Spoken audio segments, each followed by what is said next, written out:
KMIC, KMIC, KMIC, KMIC, KMIC News, KMIC News, KMIC News, KMIC News, KMIC News, KMIC News, KMIC News, KMIC News, നാടിന്റെ ചലനങ്ങൾ കൺമുന്നിൽ കാണാം, വാർത്താവിശേഷത്തിൻ ചെപ്പു തുറക്കാം. KMIC News, KMIC News. അസ്സലാമു അലൈക്കും വറഹ്മത്തുള്ളാഹി വബറകാതുഹു. Kerala Malabar Islamic class room പ്രേക്ഷകർക്കും ഇന്റർനെറ്റ് റേഡിയോ ശ്രോതാക്കൾക്കും KMIC ന്യൂസ് ടൈമിലേക്ക് സ്വാഗതം. വാർത്തകൾ വായിക്കുന്നത് ജലീൽ മടവൂർ. പ്രധാന വാർത്തകൾ. 4 ദിവസം നീണ്ടുനിൽക്കുന്ന ആശിഖ് റസൂൽ ഷെയ്ഖുന കുണ്ടൂർ ഉസ്താദ് 7ാമത് ഉറൂസ് മുബാറക്കിന് വർണ്ണാഭമായ തുടക്കം. മലപ്പുറത്ത് 33 അൺഎയ്ഡഡ് സ്കൂളുകളിലെ അധ്യാപകർക്ക് സർക്കാർ ശമ്പളം. സ്കൂളുകൾക്ക് എയ്ഡഡ് പദവി നൽകണമെന്ന് മന്ത്രിസഭായോഗത്തിൽ മുസ്ലിം ലീഗ് ആവശ്യം. ഇന്ത്യ പാക് ബന്ധം കൂടുതൽ വഷളാകുന്നു, വെടിനിർത്തൽ ലംഘനം ഗൌരവത്തോടെ കാണുന്നെന്ന് പ്രതിരോധ മന്ത്രി AK ആന്റണി. പങ്കാളിത്ത പെൻഷൻ പദ്ധതി ചർച്ചയ്ക്ക് സർക്കാർ മുൻകൈ എടുക്കില്ലെന്ന് മുഖ്യമന്ത്രി ഉമ്മൻചാണ്ടി. സർക്കാർ ജീവനക്കാരുടെ സമരം 4ാം ദിവസം സെക്രട്ടേറിയറ്റിൽ ഹാജർ നില ഉയർന്നു, സംഘർഷങ്ങൾ തുടരുന്നു. വാർത്തകൾ വിശദമായി. ഏരിയ ഇന്റൻസീവ് പദ്ധതി പ്രകാരം മലപ്പുറത്തുള്ള 33 അൺഎയ്ഡഡ് സ്കൂളുകളിലെ അധ്യാപകർക്ക് സർക്കാർ ശമ്പളം നൽകും. സ്കൂളുകൾക്ക് എയ്ഡഡ് പദവി നൽകണമെന്ന് മന്ത്രിസഭാ യോഗത്തിൽ ലീഗ് ആവശ്യമുന്നയിച്ചു. KM മാണിയും ആര്യാടൻ മുഹമ്മദും എതിർത്തതോടെ പ്രശ്നം ചൊവ്വാഴ്ച UDF യോഗത്തിൽ ചർച്ച ചെയ്യാനായി മാറ്റി. ഏരിയ ഇന്റൻസീവ് പദ്ധതി പ്രകാരം കേന്ദ്ര സർക്കാർ ഒരു തവണ സാമ്പത്തിക സഹായം നൽകിക്കൊണ്ട് അനുവദിച്ച 33 സ്കൂളുകളിലെ അധ്യാപകർക്ക് സർക്കാർ ശമ്പളം നൽകും. എയ്ഡഡ് അധ്യാപകർക്കുള്ള ശമ്പളവും ആനുകൂല്യങ്ങളും നൽകാനാണ് മന്ത്രിസഭായോഗത്തിലുണ്ടായ സമവായം. ഈ സ്കൂളുകളെല്ലാം എയ്ഡഡ് സ്കൂളുകളാക്കണമെന്ന ആവശ്യമാണ് ലീഗ് മന്ത്രിമാർ മന്ത്രിസഭായോഗത്തിൽ ഉന്നയിച്ചത്. എന്നാൽ ഈ നിർദ്ദേശത്തെ ധനമന്ത്രി KM മാണി ശക്തമായി എതിർത്തു. എയ്ഡഡ് പദവി നൽകിയാൽ അത് സർക്കാരിന് വലിയ സാമ്പത്തിക ബാധ്യത ഉണ്ടാക്കുമെന്ന് ധനമന്ത്രി മന്ത്രിസഭായോഗത്തെ അറിയിച്ചു. നയപരമായ തീരുമാനമായതിനാൽ UDF ചർച്ച ചെയ്യണമെന്ന് ആര്യാടൻ മുഹമ്മദ് അടക്കമുള്ള കോൺഗ്രസ് മന്ത്രിമാർ നിലപാടെടുത്തു. ഇതേ തുടർന്നാണ് അധ്യാപകർക്ക് ശമ്പളവും മറ്റ് ആനുകൂല്യങ്ങളും നൽകുന്നതിന് മന്ത്രിസഭ തത്വത്തിൽ അംഗീകാരം നൽകിയത്. 238 അധ്യാപകർക്ക് ഇവ ലഭിക്കും. LDF സർക്കാരിന്റെ കാലത്ത് ഈ സ്കൂളുകൾ എയ്ഡഡ് ആക്കുന്നത് സംബന്ധിച്ച് DPI നൽകിയ റിപ്പോർട്ട് ധനവകുപ്പ് തള്ളിയിരുന്നു. ആന്റണി സർക്കാരിന്റെ കാലം മുതൽ ഈ സ്കൂളുകളുടെ പദവി സംബന്ധിച്ച് ലീഗും കോൺഗ്രസും തമ്മിൽ അഭിപ്രായ വ്യത്യാസം നിലനിൽക്കുകയാണ്. ഒരു വിഭാഗത്തിനായി അനുവദിച്ച സ്കൂളുകൾക്ക് മാത്രം എയ്ഡഡ് പദവി നൽകിയാൽ അത് സമുദായ സന്തുലിതാവസ്ഥയ്ക്ക് കോട്ടം വരുത്തുമെന്നും UDF നേതൃത്വത്തിന് അഭിപ്രായമുണ്ട്. ഈ സ്കൂളുകൾക്ക് എയ്ഡഡ് പദവി നൽകുന്നതിനും ശമ്പളം സർക്കാർ നൽകുന്നതിനുമുള്ള നീക്കത്തെ 2003 ഹൈക്കോടതി രൂക്ഷമായി വിമർശിച്ചിരുന്നു. 10 ദിവസമായി ഭൂസംരക്ഷണ സമിതിയുടെ ആഭിമുഖ്യത്തിൽ നടക്കുന്ന ഭൂസമരത്തോടുള്ള സർക്കാരിന്റെ നിസ്സംഗ നിലപാടിൽ പ്രതിഷേധിച്ച് കുടിൽകെട്ടി സമരം ആരംഭിച്ചു. നിലവിൽ 14 ജില്ലകളിലെ സമരകേന്ദ്രങ്ങൾക്ക് പുറമെയുള്ള 100 കണക്കിന് സമരകേന്ദ്രങ്ങളിലാണ് ഭൂരഹിതർ കുടിൽകെട്ടുക.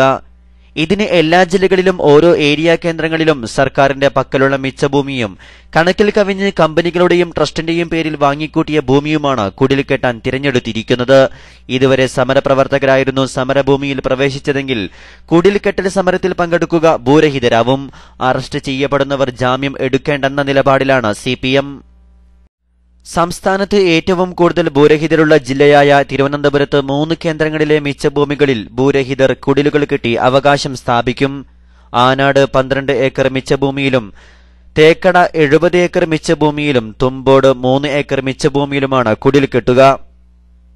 ഒരു ദിവസം 10 ഭൂരഹിത കുടുംബങ്ങൾ ഭൂമിയിൽ കയറി കുടിലുകൾ കെട്ടും. അടുത്ത ഘട്ടമായി 107 ഏക്കർ മിച്ചഭൂമിയിൽ കുടിൽ കെട്ടി സമരം ആരംഭിക്കാനാണ് തീരുമാനിച്ചിരിക്കുന്നത്. അതിർത്തിയിൽ പാകിസ്ഥാൻ തുടർച്ചയായി വെടിനിർത്തൽ ലംഘിക്കുന്നതിനെ ഏറെ ഗൌരവത്തോടെയാണ് കാണുന്നതെന്ന് പ്രതിരോധ മന്ത്രി. ജമ്മു കാശ്മീരിൽ ആവശ്യത്തിന് സൈനികരുണ്ടെന്നും ഏത് സാഹചര്യത്തെയും നേരിടാൻ അവർക്ക് ശേഷിയുണ്ടെന്നും AK ആന്റണി പറഞ്ഞു. അതേസമയം ഇന്നലെ രാത്രിയും അതിർത്തിയിൽ പലയിടത്തും വെടിവെപ്പുണ്ടായി. 2 ഇന്ത്യൻ സൈനികർ കൊല്ലപ്പെടാനിടയായ അതിർത്തിയിലെ വെടിവെപ്പ് ഒറ്റപ്പെട്ട സംഭവമല്ലെന്നും കഴിഞ്ഞ ഒരു വർഷമായി പാകിസ്ഥാൻ തുടർച്ചയായി വെടിനിർത്തൽ ലംഘനം നടത്തുകയാണെന്നും പ്രതിരോധ മന്ത്രി AK ആന്റണി പറഞ്ഞു. ഇതിൽ ഇന്ത്യക്ക് കടുത്ത ആശങ്കയുണ്ട്. അതിർത്തിയുടനീളം സൈന്യത്തിന്റെ കർശന നിരീക്ഷണത്തിലാണ്. ആവശ്യത്തിന് സൈനികരും ഓഫീസർമാരും ജമ്മു കാശ്മീരിലുണ്ടെന്നും ഏത് സാഹചര്യവും നേരിടാൻ തയ്യാറാണെന്നും പ്രതിരോധ മന്ത്രി വ്യക്തമാക്കി. മിലിറ്ററി ഓപ്പറേഷൻസ് ഡയറക്ടർ ജനറലിനോട് പാകിസ്ഥാൻ DGMOയുമായി നിരന്തരം സമ്പർക്കം പുലർത്താൻ നിർദ്ദേശം നൽകിയിട്ടുണ്ടെന്നും AK ആന്റണി അറിയിച്ചു. We are taking it seriously and the whole government in a coordinated manner, all of us are closely monitoring and we will take every steps to protect our interest and also the prestige of the. അതിനിടെ പൂഞ്ച് മേഖലയിൽ പലയിടത്തും തുടർച്ചയായ 3ാം ദിവസവും വെടിവെപ്പുണ്ടായി. ഇരു രാജ്യങ്ങളിലും തമ്മിലുള്ള ബന്ധം കൂടുതൽ വഷളാകുന്നതിന്റെ സൂചന നൽകിക്കൊണ്ട് അതിർത്തി കടന്നുള്ള ബസ് സർവീസും വ്യാപാര ബന്ധവും പാകിസ്ഥാൻ നിർത്തലാക്കി. ഇന്ത്യയിലെ പൂഞ്ച് സെക്ടറിനും റാവൽകോട്ടിനും ഇടയിലുള്ള ബസ് സർവീസാണ് പാകിസ്ഥാൻ നിർത്തലാക്കിയത്. ഇരു രാജ്യങ്ങളിലും തമ്മിലുള്ള ബന്ധം വർദ്ധിപ്പിക്കുന്നതിന്റെ ഭാഗമായാണ് വ്യാപാര ബന്ധവും ബസ് സർവീസും ആരംഭിച്ചിരുന്നത്. നിയന്ത്രണ രേഖ മേഖലയിലെ വ്യാപാര സ്ഥാപനങ്ങളിൽ പച്ചക്കറികളും പഴങ്ങളും എത്തിയിരുന്നത് ഈ വ്യാപാര ബന്ധത്തിലൂടെയാണ്. പങ്കാളിത്ത പെൻഷൻ പദ്ധതി ജീവനക്കാരുമായി ചർച്ചയ്ക്ക് സർക്കാർ മുൻകൈ എടുക്കില്ലെന്ന് മുഖ്യമന്ത്രി ഉമ്മൻചാണ്ടി. അക്രമത്തിനെതിരെ ശക്തമായ നടപടിയെടുക്കാനും മന്ത്രിസഭ തീരുമാനിച്ചു. ന്യായമായ സമരത്തെ അടിച്ചമർത്താനാണ് ശ്രമിക്കുന്നതെന്ന് പ്രതിപക്ഷ നേതാവ് VS അച്യുതാനന്ദൻ ആരോപിച്ചു. സമരത്തിന് ഇന്നു ചേർന്ന LDFന്റെ അടിയന്തര യോഗം പിന്തുണ പ്രഖ്യാപിച്ചു.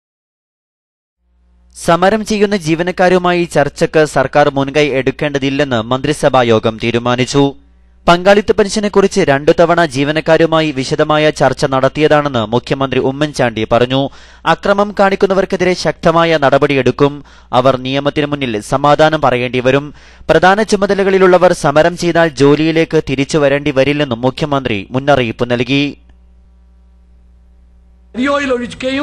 ജീവനക്കാരെ കയ്യേറ്റം ചെയ്യുകയും ഓഫീസ് പൂട്ടിയിട്ടേച്ച് പോവുകയൊക്കെ ചെയ്യുന്നവര് നിയമത്തിന് മുമ്പിൽ സമാധാനം പറയേണ്ടി വരും. ഉത്തരവാദിത്തപ്പെട്ട പോസ്റ്റിൽ ഇരുന്നിട്ടുള്ള ആരെങ്കിലും ലീവ് എടുത്തിട്ടുണ്ടെങ്കിൽ ജീവനക്കാരുടെ ന്യായമായ സമരത്തെ അടിച്ചമർത്താനാണ് സർക്കാർ ശ്രമിക്കുന്നതെന്ന് പ്രതിപക്ഷ നേതാവ് VS അച്യുതാനന്ദൻ പറഞ്ഞു.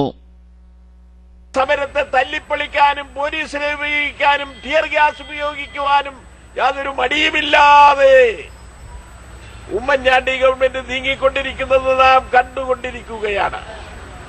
ഈ ദ്രോഹകരമായ ക്രൂരമായ നയത്തെ ചോദ്യം ചെയ്യാതെ സാധ്യമല്ല. ജീവനക്കാർ സർക്കാരിനെ സമീപിക്കുകയാണെങ്കിൽ ചർച്ചയ്ക്ക് തയ്യാറാണെന്നും ഉദാരമായ സമീപനം കൈക്കൊള്ളുമെന്നും മന്ത്രിസഭാ യോഗ തീരുമാനങ്ങൾ വിശദീകരിച്ചുകൊണ്ട് മുഖ്യമന്ത്രി പറഞ്ഞു. സർക്കാർ ജീവനക്കാരുടെ സമരം 4ാം ദിവസമായപ്പോൾ സെക്രട്ടേറിയറ്റിൽ ഹാജർ കൂടി. ആകെയുള്ള 3724 സ്ഥിരം ജീവനക്കാരിൽ 2011 പേർ ജോലിക്കെത്തിയതായി രാവിലെ ലഭ്യമായ കണക്കുകൾ സൂചിപ്പിക്കുന്നു. സംസ്ഥാനത്ത് പലയിടത്തും ഇന്നും സംഘർഷമുണ്ടായി. ഇന്ന് ജോലിക്കെത്തിയില്ലെങ്കിൽ 3-4 ദിവസത്തെ ശമ്പളം നഷ്ടപ്പെടുമെന്ന ചിന്ത ഒരു മുന്നറിയിപ്പ് പോലെ ജീവനക്കാർ ഉൾക്കൊണ്ടുവെന്ന് സെക്രട്ടേറിയറ്റിലെ ഹാജർ നില സൂചിപ്പിക്കുന്നു. എന്നാൽ ജില്ലകളിലെ ഹാജർ നില ലഭ്യമായിട്ടില്ല. Thiruvananthapuram Uzhamalakkal SN higher secondary സ്കൂളിൽ സംഘർഷമുണ്ടായി. DYFI പ്രവർത്തകർ സ്കൂൾ ഉപരോധിച്ചു. കൊട്ടാരക്കരയിൽ വില്ലേജ് ഓഫീസിന്റെ ചില്ല് തകർത്തു. കടക്കലിൽ അധ്യാപകന് മർദ്ദനമേറ്റതായി പരാതിയുണ്ട്. പാലക്കാട് പട്ടാമ്പിയിൽ PTMY യത്തീംഖാന ഹയർ സെക്കൻഡറി സ്കൂളിൽ സമരക്കാർ തള്ളിക്കയറി. ഹയർ സെക്കൻഡറി വിഭാഗത്തിന്റെ ഇന്റേണൽ പരീക്ഷ തടസ്സപ്പെടുത്തി. ആലപ്പുഴയിൽ കലക്ടറേറ്റിനുള്ളിലേക്ക് AIYF പ്രവർത്തകർ തള്ളിക്കയറാൻ ശ്രമിച്ചത് സംഘർഷത്തിനിടെ. ആലുവ മിനി സിവിൽ സ്റ്റേഷന് മുന്നിൽ യൂത്ത് കോൺഗ്രസ് LDF സംഘർഷമുണ്ടായി. ജീവനക്കാരെ ഓഫീസിനുള്ളിലേക്ക് കടത്തിവിടാനെത്തിയ യൂത്ത് കോൺഗ്രസുകാരെ LDF പ്രവർത്തകർ തടഞ്ഞതിനെ തുടർന്നാണ് സംഘർഷമുണ്ടായത്. തിരുവല്ല പെരിങ്ങര പഞ്ചായത്ത് ഓഫീസിൽ സമരാനുകൂലികൾ കരിയോയിലൊഴിച്ചു. വില്ലേജ് ഓഫീസ് താഴിട്ടു പൂട്ടി. കോതമംഗലത്ത് സബ് രജിസ്ട്രാർ ഓഫീസിന് മുന്നിൽ പ്രകടനം നടത്തിയ സമരക്കാർക്ക് മർദ്ദനമേറ്റു. തലയ്ക്ക് പരിക്കേറ്റ സുനിൽകുമാർ, കുഞ്ഞുമൊയ്തീൻ എന്നിവരെ ആശുപത്രിയിലേക്ക് മാറ്റി. കോഴിക്കോട് കലക്ടറേറ്റ് പരിസരത്ത് സമരാനുകൂലികൾ ജീവനക്കാരെ മർദ്ദിച്ചതായി പരാതി. രാവിലെ ജോലിക്കെത്തിയ NGO association civil station branch president KK Pramod Kumar, secretary BN Baiju എന്നിവർക്കാണ് മർദ്ദനമേറ്റത്. സെയിൽസ് ടാക്സ് കോംപ്ലക്സിൽ ജീവനക്കാരനായ association city branch vice president PP ബാബുരാജിനും മർദ്ദനമേറ്റതായി പരാതിയുണ്ട്. ഇവരെ ബീച്ച് ആശുപത്രിയിൽ പ്രവേശിപ്പിച്ചു. അതേസമയം ഒത്തുതീർപ്പുണ്ടാക്കിയില്ലെങ്കിൽ സമരത്തിൽ തൊഴിലാളി സംഘടനകൾ ഇടപെടുമെന്ന് CPM സംസ്ഥാന സെക്രട്ടേറിയറ്റ് അംഗം എളമരം കരീം കോഴിക്കോട് പറഞ്ഞു. അനിശ്ചിതമായി തുടരുന്ന സാഹചര്യം വന്നാൽ സർക്കാർ ജീവനക്കാരുടെ സമരത്തിന് പിന്തുണ പ്രഖ്യാപിച്ചുകൊണ്ട് കേരളത്തിലെ സംഘടിത തൊഴിലാളികൾ ഏത് വിധത്തിലുള്ള സമരമാണ് വേണ്ടത് എന്ന് ആലോചിക്കാൻ അനുവദിക്കുന്നതല്ല. സമരത്തിന്റെ ഭാഗമായി നായ്ക്കുറിനപ്പൊടി വിതറൽ വീണ്ടും Thrissur Kuttur Chandra memorial higher secondary സ്കൂളിലാണ് ഇന്ന് നായ്ക്കുറിനപ്പൊടി വിതറിയത്. 8ാം ക്ലാസ്സിലെ 20 വിദ്യാർത്ഥികൾക്ക് അസ്വസ്ഥത അനുഭവപ്പെട്ടു. ചികിത്സയ്ക്കായി ഡോക്ടർ സ്കൂളിലെത്തി. അടച്ചിട്ടിരുന്ന മുറിയുടെ കതക് കുത്തിത്തുറന്നാണ് പൊടി വിതറിയത്. വിയ്യൂർ സ്ഥലത്തെത്തി അന്വേഷണം തുടങ്ങി. ഇന്നലെ പാലക്കാട്ടെ സർക്കാർ സ്കൂളിലും പൊടി വിതറിയിരുന്നു. സമരക്കാരെ നേരിടാൻ സംസ്ഥാനത്ത് പലയിടത്തും പോലീസ് ക്യാമറകൾ സജ്ജീകരിച്ചു. അക്രമ സംഭവങ്ങളിൽ ഉൾപ്പെട്ടവരെ കൃത്യമായി തിരിച്ചറിയാൻ കഴിയുന്നിടത്തോളം ശാസ്ത്രീയ മാർഗങ്ങൾ സ്വീകരിക്കാനാണ് ഉന്നതതല നിർദ്ദേശം. അക്രമ സമരങ്ങളിൽ ക്യാമറ നിരീക്ഷണം പോലീസ് മുമ്പും ഏർപ്പെടുത്തിയിട്ടുണ്ട്. പ്രധാനപ്പെട്ട ദൃശ്യങ്ങൾ ചിലപ്പോൾ മാധ്യമങ്ങളിൽ നിന്ന് ശേഖരിക്കാനും ശ്രമിച്ചിട്ടുണ്ട്. എന്നാൽ ഇത്തവണ സ്ഥിതി അല്പം വ്യത്യസ്തമാണ്. സമരക്കാരെ നേരിടുമ്പോൾ പ്രകോപനം ഒഴിവാക്കാനും പോലീസുകാർക്ക് സ്വയം നേതൃത്വം പാലിക്കാനും ഈ നടപടി ഉപകരിക്കുമെന്നാണ് പൊതുവിലുള്ള അഭിപ്രായം. ചെയ്യാതെ പറ്റുമോ? യഥാർത്ഥ പ്രതികളെയല്ലേ നമുക്ക് പിടിക്കാവൂ. എന്തിനാ നിരപരാധികളെ പിടിക്കാൻ പോകുന്നു? അവിടെ നമ്മളിപ്പോ അതല്ല പല വിധത്തിലുള്ള എവിഡൻസ് കളക്ട് ചെയ്യുന്നതല്ലേ. എവിഡൻസ് കളക്ട് ചെയ്യുന്നതിന് നമ്മളെന്തിനാ ഇതിപ്പോ ക്യാമറ എന്ന് പറഞ്ഞാൽ നിങ്ങളുടെ കയ്യിലും ക്യാമറ. പുറമെ അന്യായമായി ആരെങ്കിലും കേസിൽ കുടുക്കാൻ ശ്രമിച്ചുവെന്ന പരാതി ഒഴിവാക്കാൻ ദൃശ്യങ്ങൾ കയ്യിലുണ്ടായാൽ നന്നാകുമെന്നും ധാരണയുണ്ട്. സെക്രട്ടേറിയറ്റ് ആയാലും തലസ്ഥാനത്തെ മറ്റു പ്രധാന സർക്കാർ ഓഫീസുകളായാലും സ്ഥിരം ക്യാമറ നിരീക്ഷണമുണ്ട്.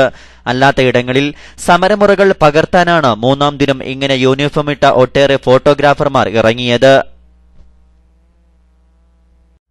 ഇന്ധന വിലവർധന പരിഗണനയിലെന്ന് കേന്ദ്ര പെട്രോളിയം മന്ത്രി വീരപ്പ മൊയ്ലി അറിയിച്ചു. തീരുമാനം നീളാൻ ഇടയില്ലെന്നും അദ്ദേഹം പറഞ്ഞു.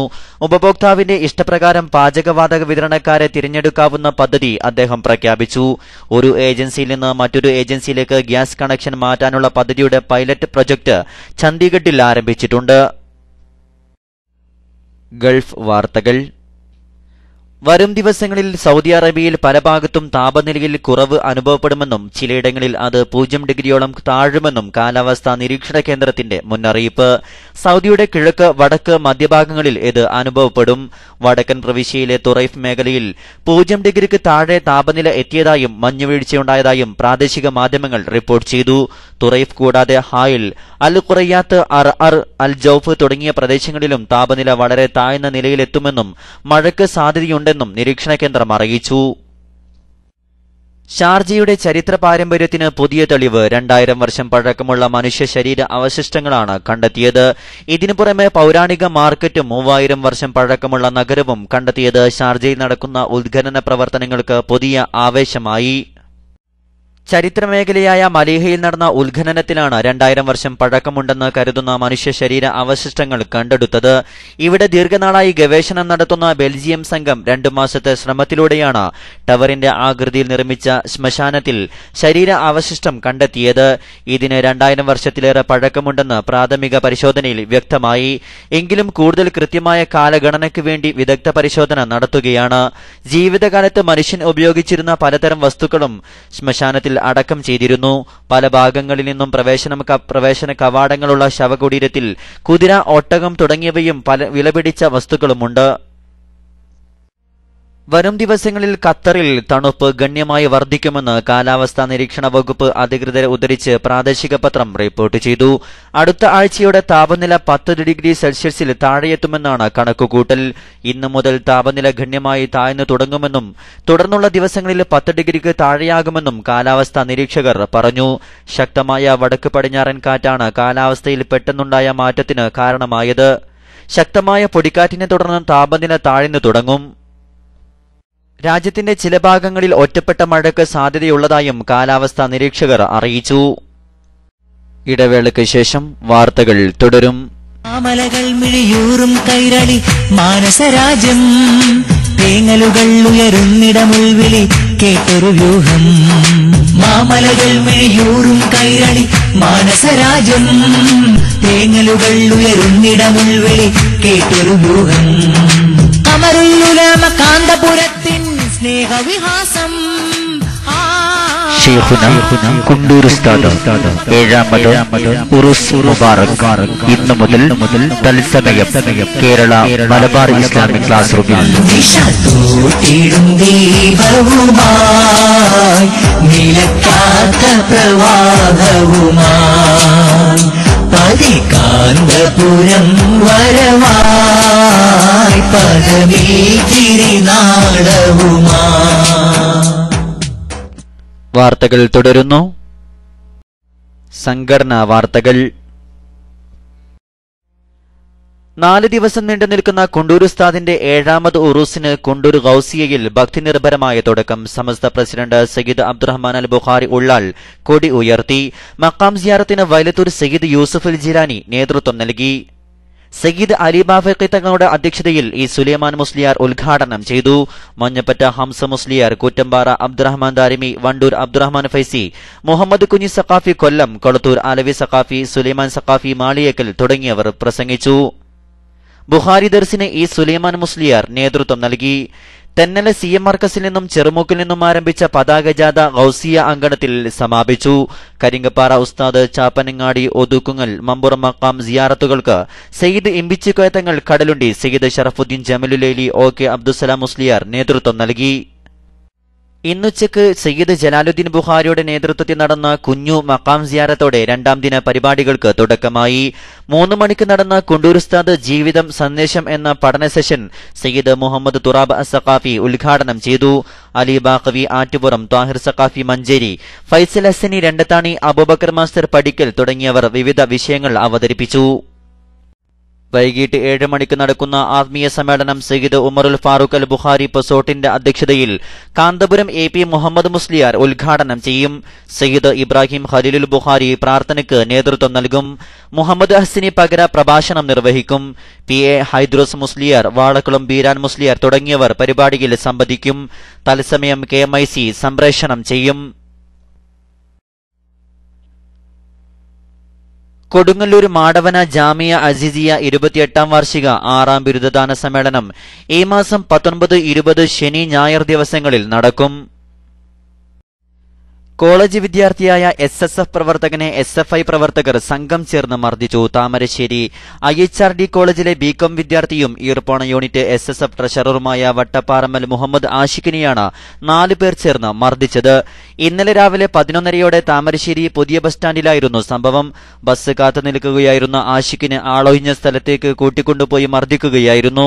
പരിക്കേറ്റ് മൂക്കിൽ നിന്നും രക്തം വന്ന ആഷിഖിനെ സുഹൃത്തുക്കളെത്തി താമരശ്ശേരി താലൂക്ക് ആശുപത്രിയിൽ പ്രവേശിപ്പിക്കുകയായിരുന്നു. SFI നടത്തിയ പഠിപ്പ് മുടക്കിൽ പങ്കെടുക്കാതിരുന്നതാണ് അക്രമത്തിന് കാരണമെന്ന് വിദ്യാർത്ഥികൾ പറഞ്ഞു. MLAമാരായ VM Ummer master, C Moinkutty, grama panchayat president A Aravindan, block panchayat അംഗം KC മാമു മാസ്റ്റർ, കോൺഗ്രസ് മണ്ഡലം പ്രസിഡന്റ് നവാസ് ഈർപ്പോണ തുടങ്ങിയവർ ആഷിഖിന് ആശുപത്രിയിൽ സന്ദർശിച്ചു. കാദിയോട് ലജനത്ത് അൽ ഹിദായ എഡ്യൂക്കേഷണൽ കോംപ്ലക്സിന്റെ ആഭിമുഖ്യത്തിൽ നിർമ്മിച്ച സുന്നി മസ്ജിദിന്റെയും മദ്രസയുടെയും കെട്ടിടോദ്ഘാടനം കാന്തപുരം AP അബൂബക്കർ മുസ്ലിയാർ ഇന്ന് മഗ്രിബ് നിസ്കാരത്തിന് നേതൃത്വം നൽകി നിർവഹിച്ചു. CK ഹുസൈൻ നിബാരി അധ്യക്ഷത വഹിച്ചു. കീലത്ത് മുഹമ്മദ് മാസ്റ്റർ മുഖ്യ പ്രഭാഷണം നടത്തി. C മോയിൻകുട്ടി MLA, PT റഹീം MLA തുടങ്ങിയവർ അതിഥികളായിരുന്നു.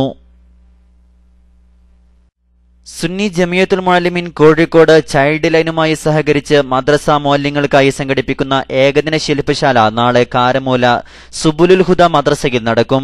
ഡോക്ടർ M അബ്ദുൽ അസീസ് ഫൈസി ഉദ്ഘാടനം ചെയ്യും. കുട്ടികളുടെ അവകാശങ്ങൾ വിഷയത്തിൽ child line coordinator Muhammad Ali master class എടുക്കും. രാവിലെ 8 മണിക്ക് ആരംഭിക്കും. സൂറത്തു തകാസുർ എന്ന വിഷയത്തിൽ പേരോട് അബ്ദുറഹ്മാൻ സഖാഫിയുടെ പ്രഭാഷണം പയ്യോളി IPCയിൽ ഇന്ന് സമാപിക്കും. ധർമ്മപതാകയേന്തി SYSന്റെ കർമ്മോത്സുകരായ 2.5 ലക്ഷം പ്രതിനിധികൾ അണിനിരക്കുന്ന ധർമാരവം 2013 നാളെ വൈകിട്ട് 2 മണി മുതൽ 5 മണി വരെ സംസ്ഥാനത്തെ 150 കേന്ദ്രങ്ങളിൽ നടക്കും. അവസാനമായി പ്രധാന വാർത്തകൾ ഒരിക്കൽ കൂടി. 4 ദിവസം നീണ്ടു നിൽക്കുന്ന ആഷിഖ് റസൂൽ ഷെയ്ഖുന കുണ്ടൂർ ഉസ്താദ് 7ാമത് ഉറൂസ് മുബാറക്കിന് വർണ്ണാഭമായ തുടക്കം.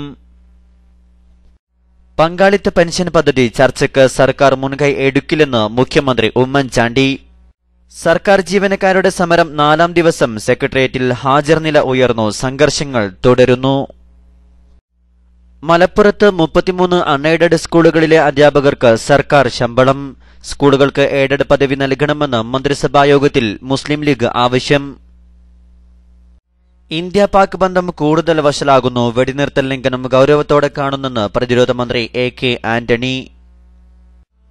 ഇതോടെ KMC ന്യൂസ് ടൈം സമാപിക്കുന്നു. അടുത്ത ന്യൂസ് ബുള്ളറ്റിൻ നാളെ വൈകിട്ട് ഇന്ത്യൻ സമയം 6:30 കേരള മലബാർ ഇസ്ലാമിക് ക്ലാസ് റൂമിൽ. നിങ്ങളുടെ അഭിപ്രായങ്ങളും നിർദ്ദേശങ്ങളും നിങ്ങൾക്ക് ലഭിക്കുന്ന വാർത്തകളും KMC ന്യൂസ് ടൈമിന് അയക്കുക.